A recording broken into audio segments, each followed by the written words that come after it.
Muito bem. Muito boa tarde a todos. Em primeiro lugar, na pessoa do Sr. João Massano e da ilustre assistência, eu saudava todos os advogados de Lisboa, organizados em Conselho Regional. Conselho Regional esse a que eu também sou devedor, já que já fui formando das estruturas de formação do mesmo, há 15 ou 16 anos atrás. Depois mudei de ares, não enverdei pela advocacia, mas tenho pena. E, portanto, é com muito gosto que hoje sirvo a minha casa, ou a minha antiga casa, que era o Conselho Regional da Ordem dos Advogados de Lisboa, dizendo alguma coisa, espero que de algum interesse, sobre as notificações no novo CPA. Saúdo, naturalmente, também a sua professora Ana Neves e o meu querido amigo Tiago Serrão, que, com a nossa querida professora Carla Amado Gomes, são figuras tutelares da organização deste conhecimento em torno do novo CPA, que se tem dado a conhecer através de sucessivas edições dos comentários ao novo Código de Procedimento Administrativo, nos quais eu também tenho tido a honra de participar e espero continuar a participar em novas edições, até porque esta matéria das notificações, e se me permitem ser irónico, foi tão bem feita e tão bem conduzida pelo legislador que já vai ter que ser alterada a breve trecho. Já hoje o Dr. João Tiago Silveira nos deu informação sobre isso de manhã, e quase que ficaremos pela informação que ele nos dará, porque ainda só estamos em fase de lei de autorização legislativa nesta matéria, e diz-me a experiência, nomeadamente de 10 anos de assessoria jurídica a governos desta República, que é melhor não nos fiarmos nas leis de autorização, porque os decretos-leis autorizados utilizam depois, em grande parte, o ilastério que as autorizações legislativas permitem e, portanto, há sempre surpresas normalmente muito agradáveis e, portanto, mais vale falarmos delas depois delas aparecerem. Portanto, como diria esse grande ícone do desporto português, prognósticos só depois do jogo, não é? Posto isto, se a exposição anterior do Sr. Dr. Tiago Serrão se referia a um aspecto, por assim dizer, intra-orgânico da administração, nós aqui voltamos e com particular acuidade ao momento iniciado pela professora Ana Neves. Voltamos ao contexto das garantias, se quiser, dos cidadãos perante a administração pública. E voltamos a este tópico, que é o que interessa fundamentalmente aos advogados, não é verdade? Que representam normalmente os cidadãos perante a administração pública, pelo menos os casos típicos são esses. Voltamos aqui num ponto muito, muito sensível e que este Código de Procedimento Administrativo, se me permitem a expressão coloquial, tratou muito mal. Tratou muito mal, não mal intencionadamente, mas tecnicamente muito mal, com pouca clareza, que é o problema das notificações. E todos os senhores doutores estão habituados a lidar com a terminologia notificação, nomeadamente no contencioso. Aqui no Código de Procedimento Administrativo e nos procedimentos administrativos em geral, é preciso reter que notificação tem um significado muito particular. Notificação, no Código de Procedimento Administrativo e nas leis do procedimento administrativo, é o termo que se contrapõe à mera publicação, à mera divulgação. Se com procedimentos de publicidade, em geral, a administração dá a conhecer e quem quiser informar-se, informa-se sobre um determinado assunto, a notificação é o procedimento, se quiser, o procedimento e consequente atuação formal pela qual a administração pública informa e comunica qualquer coisa a alguém ou a alguma entidade. E qualquer coisa que normalmente lhe diz respeito e produz efeitos na sua esfera jurídica. E esse dever de notificação, nomeadamente relativo a atos administrativos, está, desde 1982, com alguma estabilidade, previsto na Constituição, no atual artigo 268, número 3. E este problema das notificações se poderia parecer uma coisa relativamente etérea ou um azar que só acontece quando acontece. Teve, por exemplo, ainda a semana passada, embora no âmbito do direito tributário, mas é uma situação exemplar para saber aquilo de que vamos falar, teve um bom exemplo a semana passada nas notícias. Eu a semana passada, estava muito tranquilamente a fazer a barba, por volta das 8h30 da manhã, e a TSF agora repete as notícias de 10 em 10 minutos. E então insistiam naquele problema da Câmara do município de Sintra, em que as pessoas começaram a pagar IMIs astronómicos porque as suas casas estavam degradadas sem saberem propriamente porquê. Não sei se tiveram acesso a essa notícia, depois também saiu nos jornais e na rádio foi veiculada com particular ênfase.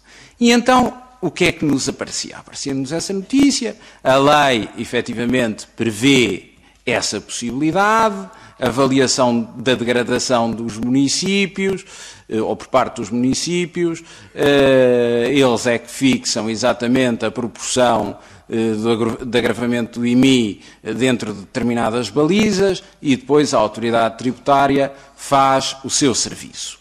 E então depois eles dedicaram um bocadinho mais de tempo a essa situação e aparecia então um senhor, audivelmente de idade, o senhor Pintacilgo, por acaso até me lembro do nome, porque não era um nome comum, e dizia assim, eles aumentaram-me a contribuição autárquica, que ainda é o que as pessoas dizem, porque dizem que isto está degradado, para mim a casa até está bem, mas ninguém me mandou nada para o correio, depois nos serviços da Câmara disseram para eu ir à internet, que estava lá uma lista, e eu por acaso não tenho, mas um vizinho meu foi lá e disse, ó senhor João, está lá a sua. E isto parece um bocado risível, mas vai exatamente ao problema da garantia protegida pelo dever de notificação.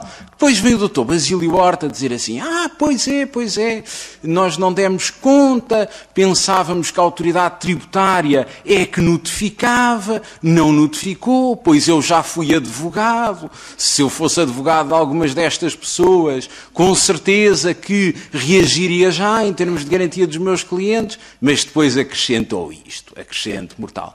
Mas as pessoas também têm que se habituar a ir à internet, porque no século XXI as coisas estão na internet e na autoridade tributária também já não vem nada pelo correio. Enfim, tudo isto para lhes dizer que na garantia tutelada pelo dever de notificação, há de facto este propósito de dar a conhecer pessoalmente a cada qual aquilo que diretamente lhe diz respeito. Muito embora, e é isto que também se vê através do exemplo que dei, com estes contornos bem dispostos e risíveis, materialmente, muitas vezes, é difícil incrementar o dever de notificação. Porquê? Porque cada vez mais hoje a sede dos singulares e das pessoas coletivas é muito menos um local e muito mais outra coisa qualquer. As pessoas movem-se muito, Há um grande incremento das tecnologias de informação em determinadas faixas da população portuguesa, mas ele não é uniforme e a própria administração, tem que se dizer, nem sempre é muito organizada. E se a administração não é organizada, também deve muita da sua desorganização ao legislador, que continua a estabelecer princípios gerais num lado e depois preceitos extravagantes que os derrogam em diplomas diferentes, se não mesmo, ou quando não mesmo, no mesmo diploma. E aqui o caso das notificações, como veremos, é um caso exemplar a esse propósito. Qual foi o propósito do novo Código em matéria de notificações? O propósito do novo Código foi duplo. Foi, desde logo, o de introduzir em sede de lei geral a disciplina das notificações eletrónicas, mas aí, como vamos ver já de seguida, não foi feliz, e tanto que não foi feliz que a disciplina do Código tem sido praticamente letra morta e já é preciso aparecer uma nova. Houve, por outro lado, a preocupação, e essa relativamente, a que foi dada uma resposta relativamente cordial, embora com muitas lacunas, de incrementar a garantia constitucional da notificação de atos administrativos. Os autores, no Código Administrativo, que comentavam o Código de Procedimento Administrativo de 1991, falavam numa menorização da garantia da notificação nesse Código, ou de um déficit de patrocínio do dever constitucional de notificação.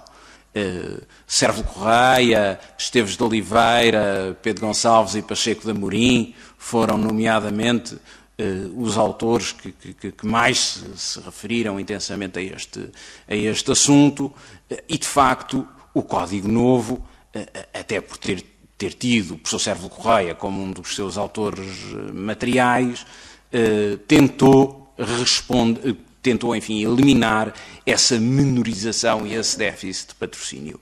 Muito embora, e é preciso dizer-se, aqui a disparidade entre o anteprojeto e aquilo que depois vieram a ser as intervenções do Governo, transformadas em ato legislativo, é substancial, nomeadamente porque a notificação eletrónica foi introduzida aqui um bocadinho a martelo e vamos ver com que consequências.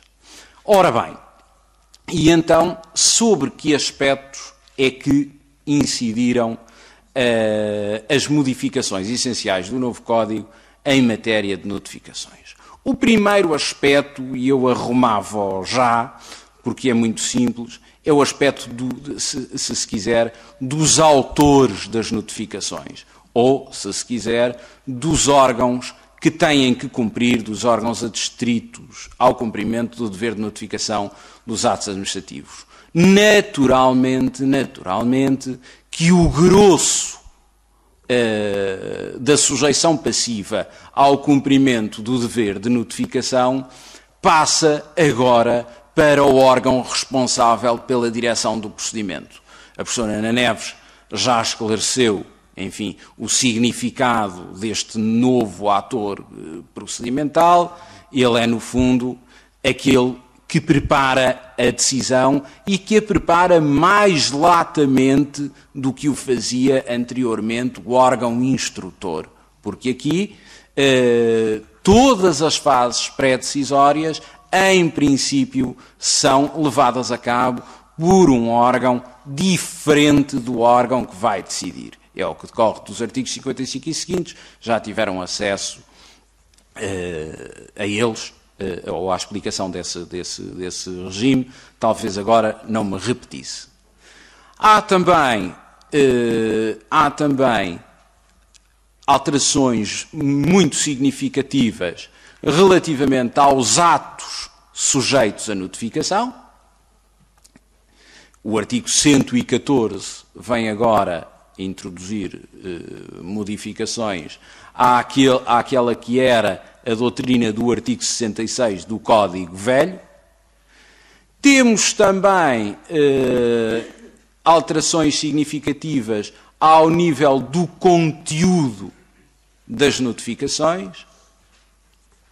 Desaparecem também os casos de dispensa de notificação, que eram os antigos casos do artigo 67 do Código de Procedimento Velho, em que havia um regime de dispensa de notificação quando, por qualquer outra forma, se comprovasse que o particular já tinha tido conhecimento do ato, ou quando a notificação fosse feita oralmente. Isso, e também podemos arrumar esse aspecto já, isso acaba porque justamente os autores censuravam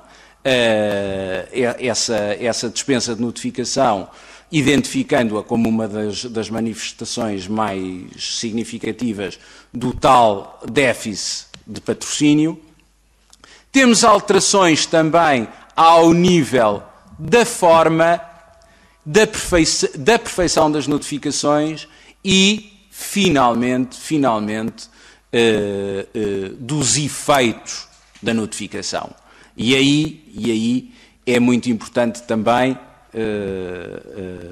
a relação, que já vamos abordar de seguida, é aquela pela qual concluirei, entre notificação e publicação. E, no fundo, até foi por onde começamos. Ora bom, vamos então aos atos, à disciplina dos atos sujeitos à notificação. O que é que aqui muda? No artigo 66 do Código Velho, à partida, eram só sujeitos à notificação, e toda a gente se recorda disso, os atos desfavoráveis aos respectivos destinatários.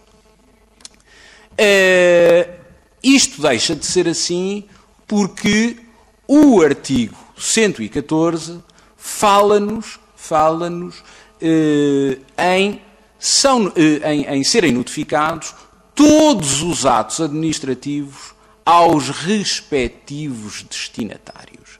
E depois apenas elenca nas alíneas do número 1 os atos desfavoráveis como exemplos de atos sujeitos à notificação, com um advérbio de modo daqueles exemplificativos, um designadamente, exatamente, que é sempre muito expressivo. Mas todos os atos administrativos passam a estar sujeitos à notificação. Isto é muito importante, e vai casar com a nova noção de ato administrativo que o legislador aqui fixou no artigo 148. Porquê? Porque antigamente, no Código 91, muito por influência do professor Freitas do Amaral, ato administrativo era a mera decisão com efeitos jurídicos. Ponto. Artigo 120. Agora, no artigo 148, nós temos os atos administrativos a surgirem expressivamente como as atuações da administração produtoras de efeitos externos na esfera jurídica dos particulares. Os académicos, enfim, a campainha dos académicos toca quando se diz, muito na esteira dos professores Vieira de Andrade e Sérvulo Correia, que aqui foi acolhida a doutrina do ato regulador, a doutrina alemã do ato regulador. Mas é verdade, o ato administrativo passa a ser, no fundo, uma conduta com mais consequências do que a mera produção de efeitos jurídicos e consequências externas. O que, no fundo, até acaba por ser um encontro com o que a Constituição vem dizer desde 1997 em matéria de atos lesivos. Naturalmente, os atos lesivos têm que produzir, por definição, efeitos externos, porque senão, obviamente, não são lesivos, não é? Ainda não excedi o meu tempo. Pois não, doutor. Obrigado. Sim, senhor. Muito bem. Vamos então agora às alterações respeitantes ao conteúdo das notificações. Quanto ao conteúdo das notificações, há desde logo um aspecto muito interessante, que é o da parte final da alínea A do número 2 do artigo 114, que passa a exigir que as notificações reproduzam quer o ato, quer a sua fundamentação. E claro que, um bocadinho à van la lettre do Código, mas já na sua vigência, podemos encontrar um acórdão do TCA Sul muito interessante, de 14 de janeiro de 2016, em que, não relativamente a esta norma, mas relativamente às portarias em matéria de contratação pública, alguém vem dizer assim, uma parte, obviamente, um recorrente, um autor vem dizer assim, as plataformas dos contratos, as plataformas da contratação pública não asseguram o dever de notificação, porque eu só lá tenho uma notificação de que o ato foi praticado, mas o ato não vem lá atrás, não vem lá reproduzido, não vem lá escritinho nessa notificação. E o TCA Sul, neste acórdão de 14 de janeiro de 2016, vem dizer que, obviamente, no contexto eletrónico, o dever de notificação, mesmo na sua acessão mais exigente de dever de dar a conhecer todo o ato, fica satisfeito, obviamente, quando,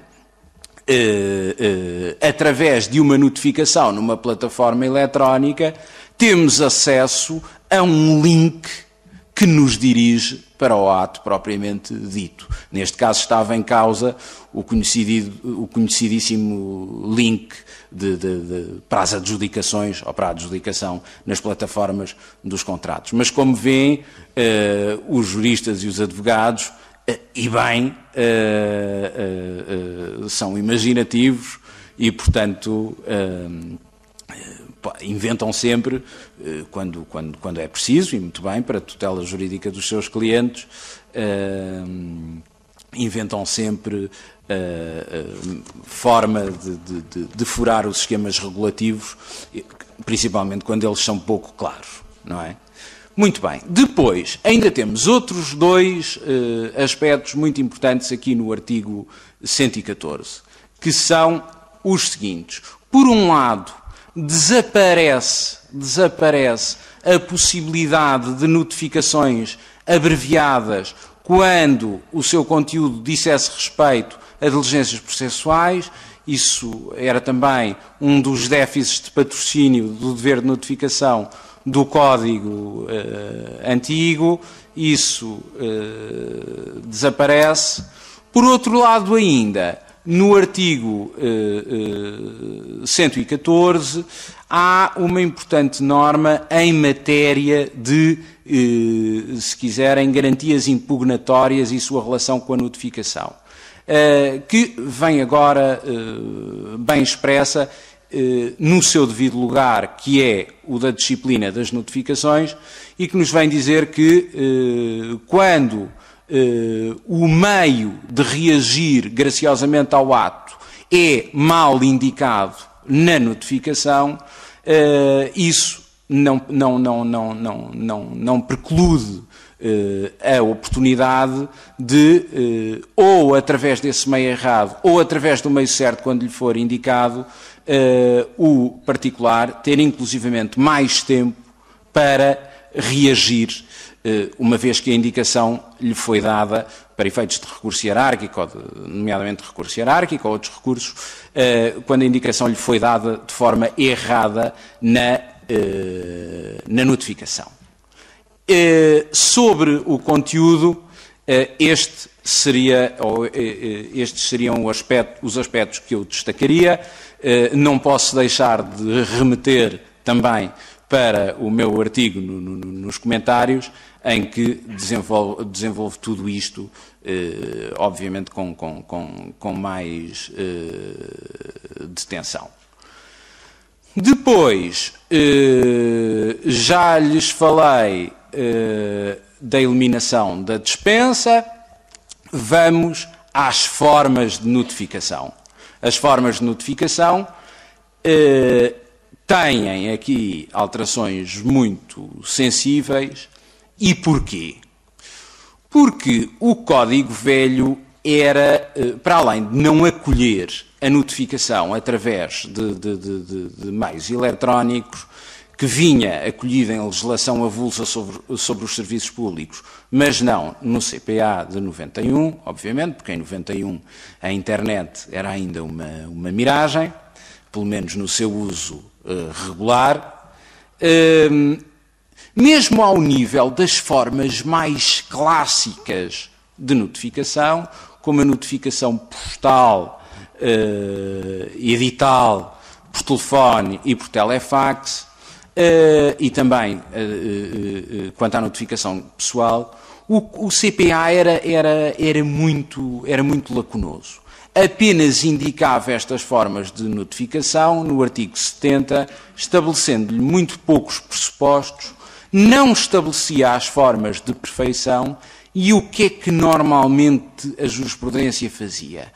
Aplicava aqui, por analogia, as normas do Código de Processo Civil, que toda a gente conhece, relativamente às notificações e às citações, e também as normas do processo tributário, que eram muito mais aperfeiçoadas nesta matéria, já que mexer no dinheiro dos contribuintes ainda assim inspirava da parte do legislador, ou sempre inspirou, outro cuidado, não é? E desde logo esta alteração faz-se sentir na notificação edital. Porquê? Na notificação postal. O nosso velhinho código só falava em notificação por via postal. Ponto. Como regra geral. E ninguém sabia, nomeadamente, como é que se havia de fazer a notificação postal. Chegava-se à conclusão que a maneira mais segura seria a notificação por carta registada. Alguns serviços adotavam o aviso de recepção, outros não, e, portanto, andávamos mais ou menos nesta dúvida, neste limbo, e consoante a gravidade do ato para a esfera jurídica dos particulares, digamos que os tribunais iam sendo depois mais ou menos exigentes. Agora fala-se em notificação por carta registada dirigida para o domicílio do notificando ou, no caso de este o ter escolhido, para o efeito, para outro domicílio por si indicado. Esta fórmula, que é a do artigo 112, número 1, a linha A, parece, pelo menos, mais clara no sentido de apontar a carta registada como meio idóneo e único meio idóneo para a notificação postal. Mesmo assim, levanta-se a velha dúvida. É necessário o aviso de recepção ou não?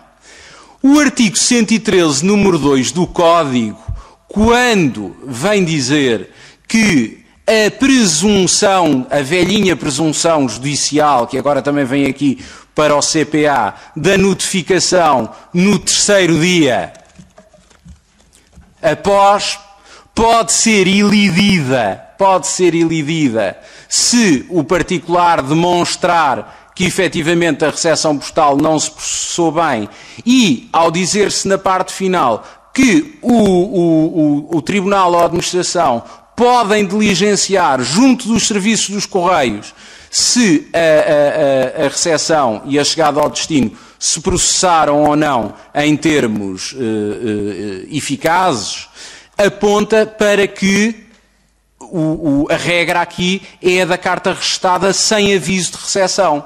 Porque se houvesse aviso de recepção, o aviso de recepção comprovava, obviamente, a chegada ao seu destinatário, não é verdade? E por isso sabemos que a regra, até para poupar dinheiro aos serviços, é a da carta restada sem aviso de recepção. Mas, e isto interessa para os advogados, obviamente que com uma carta restada sem aviso de recepção é mais fácil depois, em matéria de perfeição, afastar a presunção de notificação. E isso é muito importante, muito embora, obviamente, depois se instale sempre a dúvida, mas a dúvida também pode favorecer, neste caso, pode favorecer os particulares. Quanto ao telefone e ao telefax, temos também aqui algumas novidades. Anteriormente, a notificação por telefone, nomeadamente, e também um pouco por telefax, no artigo 70 do Código Velho, eram ditadas, se quiser, pela urgência. Eram ditadas pela urgência. E a notificação telefónica era depois confirmada ou por notificação pessoal ou por notificação edital. Agora o legislador vem clarificar alguns aspectos nesta matéria. Nomeadamente, no artigo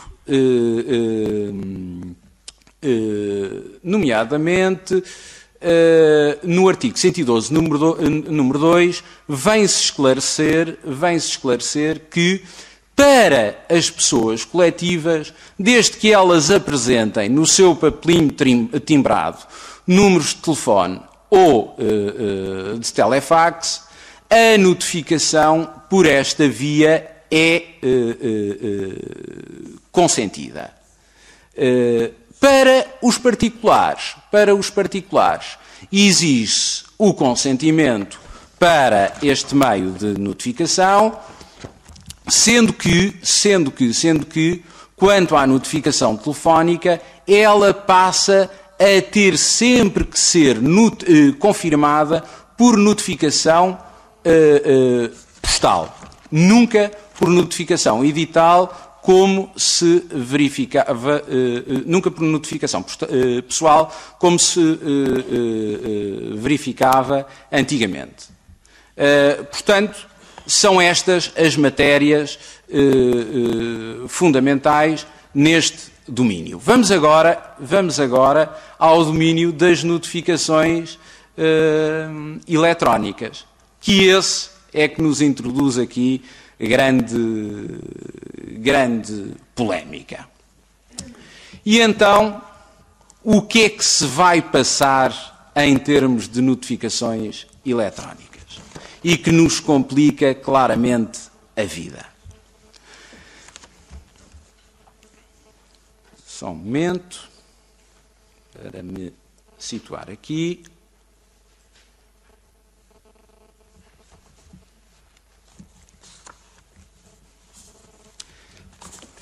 Nas notificações eletrónicas, o artigo 112 fala-nos na parte final da sua linha C, em notificação por correio eletrónico. Mas nós podemos pensar, à partida, podemos ser levados a pensar que o correio eletrónico seria o nosso correio eletrónico pessoal, simplicíssimo, enfim, eventualmente com um recibo de leitura para a administração saber que nós recebemos. Mas isso não é, na verdade, assim à luz do Código, porque o artigo 63 vem-nos dizer que a notificação eletrónica ou a notificação por correio eletrónico há de fazer-se para uma caixa postal eletrónica. E o que é a caixa postal eletrónica? Caixa postal eletrónica não é correio eletrónico pessoal. Caixa postal eletrónica é aquilo a que normalmente se chama o serviço via CTT, previsto no Decreto-Lei 112/2006. O que é o serviço via CTT? O serviço via CTT é o serviço que algumas entidades da administração, não todas, contrataram com os Correios para fazerem para lá as suas notificações, e os particulares podem aderir ao serviço via CTT, criando uma caixa postal com maior segurança e com vigilância da segurança e da proteção de dados por parte do CTT, quando efetivamente o queira, como quem põe uma caixa de correio na sua porta, no fundo. Só que este serviço, ao contrário do serviço de correios porta a porta, não é um serviço universal. E a administração, nem todas as entidades da administração, diga-se de passagem, aliás, quase nenhumas, contrataram ainda com os Correios o serviço via CTT. Devo dizer-lhes que, coincidência ou talvez não, esta norma é coeva da primeira fase da privatização dos Correios, não é? E, portanto, talvez isso explique alguma coisa. Não toda, mas alguma, porque, obviamente, a segurança em termos de proteção de dados também está aqui em causa. Mas o argumento da segurança e da proteção de dados não parece ser tão sensível perante dois dados. É que, por um lado, nós temos imensa legislação especial e não só atos legislativos, nomeadamente portarias, a preverem a notificação para os correios eletrónicos pessoais. Esse é o caso, por exemplo, da disciplina procedimental, normalmente dos concursos de pessoal na administração pública. Eu, no meu artigo, na coletânea, elenco 2 ou 3 exemplos de portarias dos concursos para carreiras médicas, das carreiras para enfermagem, etc., em que o correio eletrónico pessoal é o modo de notificação, com envio de recibo de leitura. Por outro lado, além disso, no âmbito das pessoas coletivas, o artigo 112, número 2, basta-se com o correio eletrónico, o endereço de correio eletrónico indicado no papel timbrado. E, portanto, será que o legislador conscientemente quis proteger menos os dados das pessoas coletivas face ao dos singulares? É uma via de resposta. Se bem que sou levado a pensar, e isto é uma coisa sobre a qual ainda estou a pensar, mas sou levado a pensar que se o particular, se o próprio cidadão individual, com a noção da diminuição que isso significa para a sua proteção de dados, indicar um meio de correio eletrónico pessoal, do qual vá cuidando, com uma operadora fidedigna, é provável que as notificações se possam fazer por aí, pelo menos na generalidade dos assuntos. E isto até, o efeito desta desproteção de dados, até é moderado pela previsão, também agora no Código de Procedimento Administrativo, com efeitos gerais, das plataformas eletrónicas. Isso já todos sabemos o que é. Existem na contratação pública, existem para licenciamentos, e as plataformas, aí efetivamente, os dados estão protegidos, e a administração deve evoluir para a notificação dentro de plataformas ou de sítios institucionais, porque isso é efetivamente o indicado, é o modelo da autoridade tributária e é o modelo que melhor tem provado. Aqui, esta norma da via CTT para os particulares, de tal modo tem logrado pouca aplicação, que eu creio, segundo uma leitura apressada que fiz, que o intuito da Lei 9/2007, que é a Lei de Autorização Legislativa em matéria de regime de comunicações e notificações eletrónicas, vai pôr um bocadinho de uniformidade neste assunto e bem se deseja. E aí eu remeteria os senhores doutores para a próxima edição dos comentários ao Código, em que com certeza já com um regime substantivo poderemos tratar desta matéria em condições. Agora é efetivamente o vazio.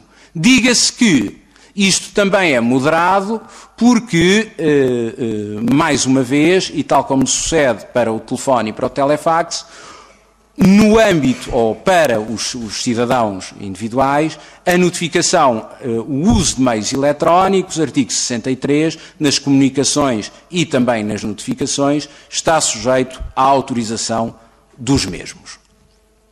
Vamos agora, e para finalizar, à matéria da perfeição das notificações e do efeito das notificações. Queria-lhes só dizer uma coisa ainda sobre a forma. Quanto aos editais e aos anúncios, também houve alterações, porque o recurso ao edital e ao anúncio era indistinto no Código Velho e referia-se a toda e qualquer situação de imprecisão dos destinatários ou de grande quantidade dos mesmos. Agora temos o anúncio para as notificações em massa, mais de 50 participantes ou destinatários de atos administrativos, e temos os editais, para, nomeadamente, para o caso de incerteza da localização do destinatário. Vamos à perfeição, artigo 113. Eu ouço os senhores doutores aí conversando um pouco. Será que estou a andar demasiado rápido? Não. É? Não, está. Obrigado. Que bom. Ora bem, artigo 113. Os números 1 e 2 vêm-nos falar da perfeição da notificação por via postal. E essas regras já são conhecidas de todo e qualquer advogado que se preze, como são todos os senhores. A notificação por carta registada presume-se efetuada no terceiro dia posterior ao registro. Atenção que aqui há uma gralha, porque se diz aqui no terceiro dia útil posterior, mas este dia útil deve ser esquecido, porque logo a seguir se diz ou no dia útil seguinte, caso o dia não seja útil. Portanto, queria-se dizer no terceiro dia, obviamente, não é? Depois, o número 2 do artigo 113 fala-nos no afastamento da dita presunção. Lá está, baseando-se muito em que a carta registada não tem aviso de recepção. E muitas vezes nós sabemos, até do contencioso tributário e das próprias citações, que às vezes, por exemplo, mesmo com aviso de recepção, o senhor funcionário dos Correios enganava-se e não punha lá o número de bilhete de identidade da pessoa que tinha notificado ou citado, e isso já nos dava pretexto para nos divertirmos um bocadinho, não é? A dizermos que estava tudo mal e a tentarmos invalidar a diligência que tinha sido assim notificada. Depois, os números 3 e 4 falam-nos da notificação por telefax. E aqui o que é que temos? Temos a presunção da notificação no dia da emissão e depois um afastamento da mesma com recurso, eventualmente, ao operador de comunicações que assegura a comunicação por fax,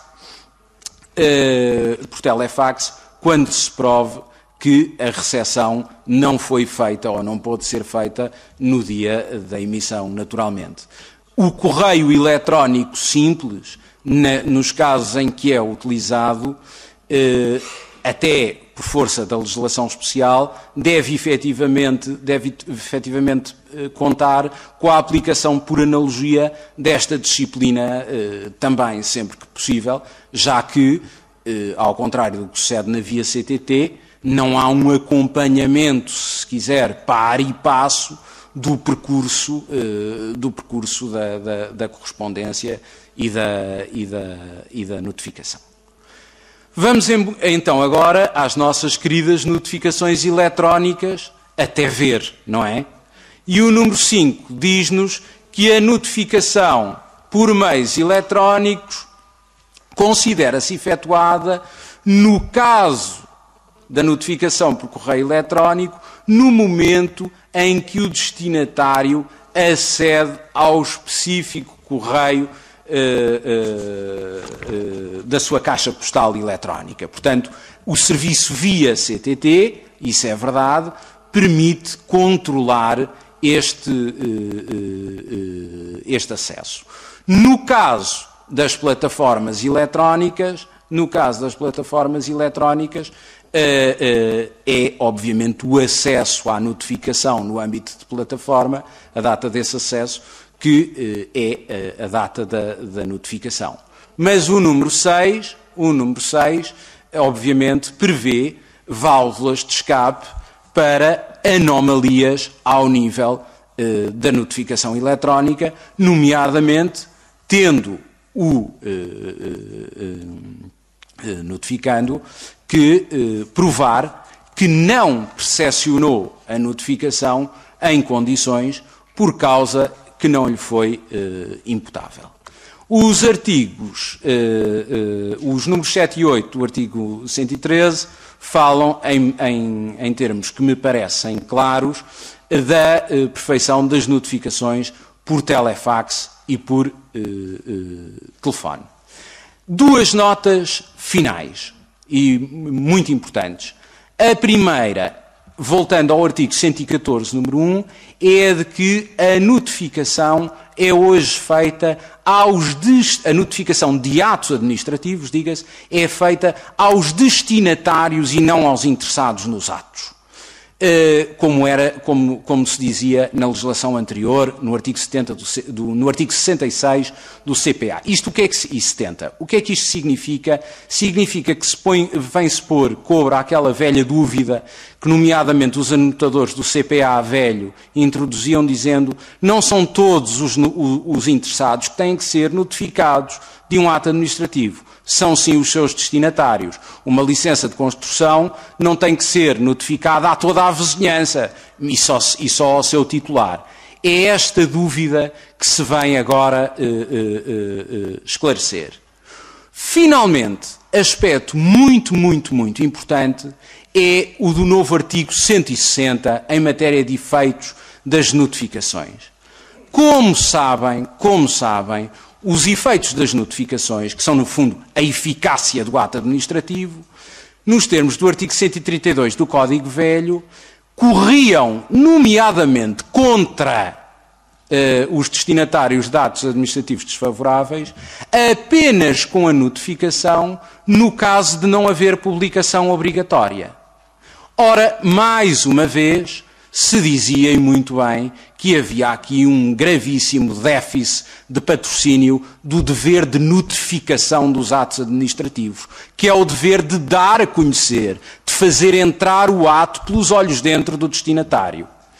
Ora, o artigo 160 do CPA novo vem-nos dizer que, para os destinatários do ato, a eficácia do ato só se efetiva através da publicação. E isso depois tem influência também na contagem dos prazos para exercício das garantias impugnatórias, recursos administrativos e reclamações. Isto é muito importante, porque, efetivamente, se a notificação tem que ser feita aos destinatários dos atos administrativos e se os atos administrativos são atos de efeitos externos, Obviamente que a eficácia do ato e tudo o que decorra do ato para a esfera jurídica do particular só pode ocorrer a partir do momento em que o particular tome conhecimento efetivo do ato em cumprimento do dever de notificação dos atos administrativos previsto na Constituição. Muito mais haveria para dizer, mas ficava por aqui, agradecendo a atenção de todos.